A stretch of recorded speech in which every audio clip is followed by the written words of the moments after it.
Saturday's News. Hello and welcome to Old News, the programme and podcast which looks at news stories of the day through the papers of yesterday.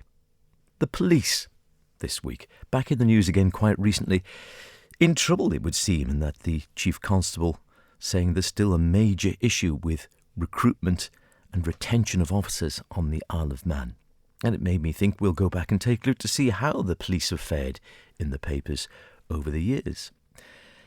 They feature quite a bit, and perhaps you might or might not be surprised to hear that some issues go back a fair way. We look at the Mona's Herald of Saturday, August the 24th, 1833. Here's an interesting piece written in to the letters page. Mr. Editor, in pursuance of your invitation to correspondence on the subject of the police in this island, perhaps you may think the following plan worth insertion. Police to be established by legislative enactment under two heads, viz. General Police and Local Police. General Police to be established and paid as at present. Local Police, that for the 4 towns respectively, to be under the control of local magistrates, of whom the High Bailiff of the town must always be president, and the expenses thereof paid by a local rate on the annual rent of all houses in the town and its immediate vicinity above £5 per annum. I should imagine 4p in the pound would be amply sufficient for the maintenance of a constabulary force equal to all the purposes required, or perhaps less would do. Those were the days. There is another consideration which I would wish should not be overlooked, a repeal of the law of arrest for debt. At least one half of the time of the present force is consumed in this iniquitous process as it now exists. I suspect that might have changed. Pray, sir, have you looked at a paper in your contemporaries' columns a week or two back? That paper refers to a parliamentary report on which repeal of the law of arrests in England is founded. If you could insert the report, I doubt not circumstances here would appear perfectly analogous with the circumstances there that make such a measure necessary. Yours, etc., a resident, dated August the 15th, 1833. You've got to love the language as well. Debt, is that a major issue for the police now? Maybe not. Some things change. We skip forward to 1858. Still going back a fair way. The Manx Sun, Saturday, October the 16th. Police, police is the heading of this letter. From another resident, this time to the editor, of course, of the Sun. Sir, it's straight out of the Manor line, this, I think, this one. You seem entirely to mistake my motive in calling attention to the present utter uselessness of the police force of Douglas, so far as preventing robberies or the detection of thieves are concerned. 1 or 2 exceptions prove the rule. My motive is not to find fault with the members of the force particularly, but to direct attention to the fact the truth of which you admit, namely that the present force is too few in number, and that, few as they are underpaid. This sounds a little bit more common to recent times, does it not? I leave to your discretion, by the publication or suppression of this, whether in the face of the list of robberies, all lately committed, which I forwarded to you, the questions of the efficiency or inefficiency of the police is one that should be burked or ventilated. I don't know what burked means. We'll have to look that up. Now, few will dispute that a policeman's duty is almost always disagreeable and often dangerous. To do that duty requires an able-bodied man capable of endurance and fatigue, and as he is entrusted with a certain degree of authority, it requires for the proper fulfilment of the office a person of good character.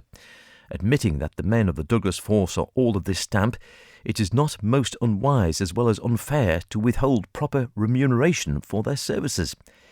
Are policemen only such paragons of virtue that though feeling their services are underpaid, they will yet be content and not use other means to increase their salaries? A question that could be asked today still, couldn't it?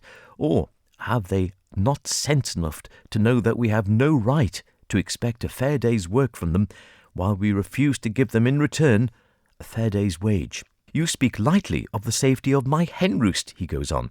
Be it so. I do not expect to escape when all my neighbours suffer, without the fact of my keeping a large savage dog and a loaded double-barrelled gun may ensure me exemption from the common lot of all who possess gardens or hen roosts about Douglas. But do you suppose that the parties who find that they can commit petty thefts with impunity will confine themselves to such, and not proceed to more flagitious crimes?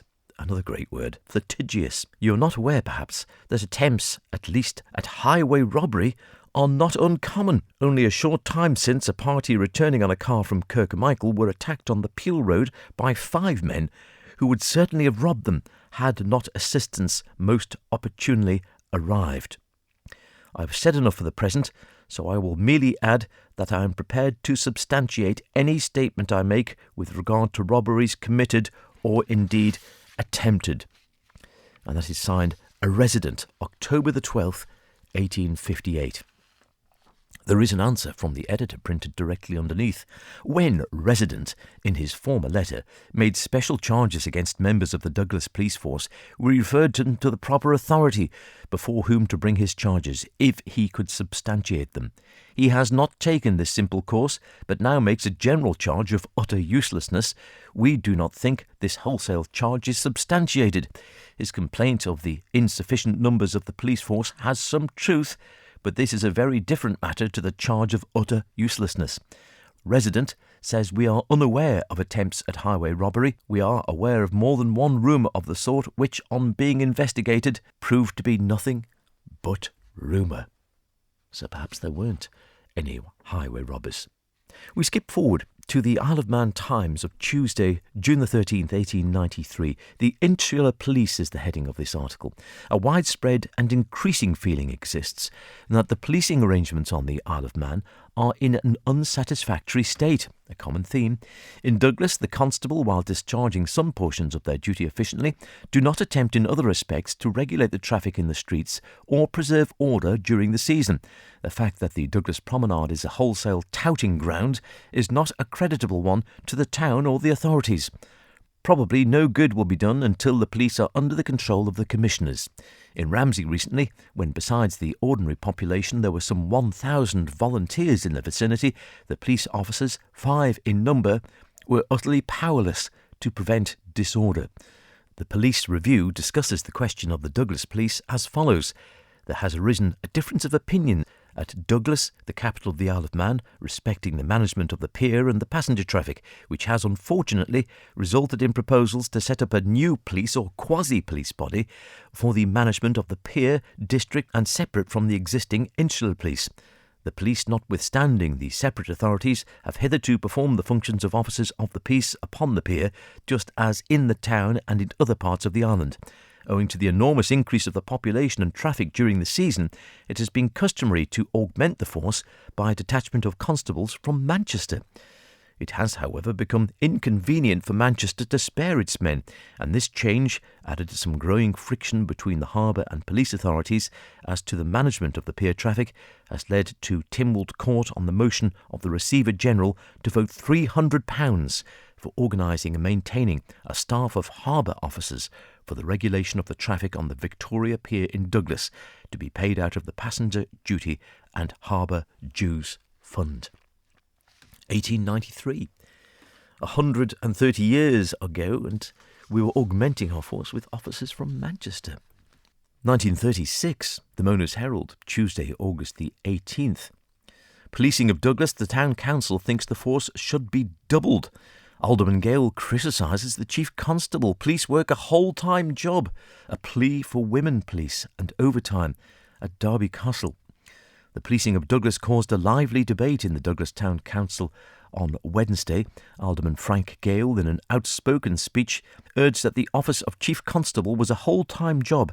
I would have thought it was, leaving no time for charitable activities, that the Chief Constable should live in Douglas, that the Town Council should have some control of the police through a watch committee, and that the Harbour Board, and not the Council, should provide waiting rooms for early morning arrivals.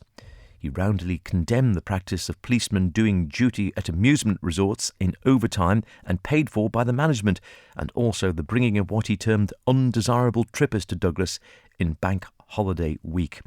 His remarks were resented by several members who defended the Chief Constable and the general behaviour of visitors, which, it was stated, was excellent. The inadequacy of the policing of Douglas was emphasised by several members. And it goes on to report a riot in Broadway. If you thought behaviour these days was bad, it's nothing new, of course. Councillor Cowan said he was pleased the council had drawn attention to the paucity of the police force in Douglas. A striking illustration of this had been brought to his notice on the Friday in Scotch Week. Anyone remember Scotch Week? At about 11:45, 2 men came to grips and one knocked the other down, and in 5 minutes the place was black with fighting men.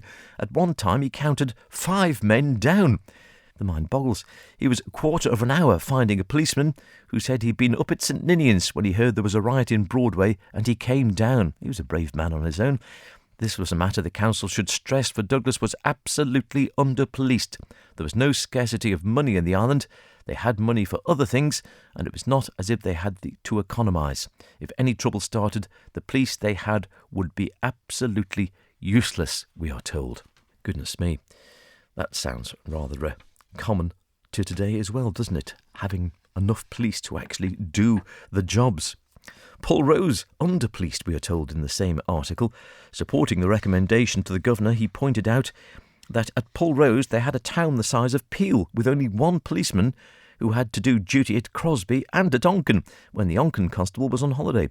In Peel there were 3, and the same number were at Castletown. Surely the government must see it was time they had more police in Douglas. It spoke well for Pulrose that only 1 policeman was needed, but the question was whether the people there were getting their dues in seeing that the children were brought up on the right path. A good point to be made by Councillor Cowan when he mentioned Broadway. The previous day there was a patrolman at the top and one at the bottom, but one could not see what traffic the other was passing along. Surely Broadway at times was entitled at least to another at the bottom of Derby Road, it was suggested. We go to the Isle of Man Examiner of Friday, July the 31st, 1936. Police and military OTC on the warpath clash with a squad of police. You suspect a drink might have played quite a role in some of these stories. Magistrates on scandalous behaviour of young officers. And the report starts, "We linked arms and marched down King Edward Road at about 1 o'clock this morning. Suddenly a number of lights flashed out and we were confronted by a group of policemen who ordered us to cease singing and get back to the camp at once. I saw a policeman flourishing a baton and a number of other police officers in plain clothes closed in on us. I heard a number of thuds and we broke ranks and ran back up the road."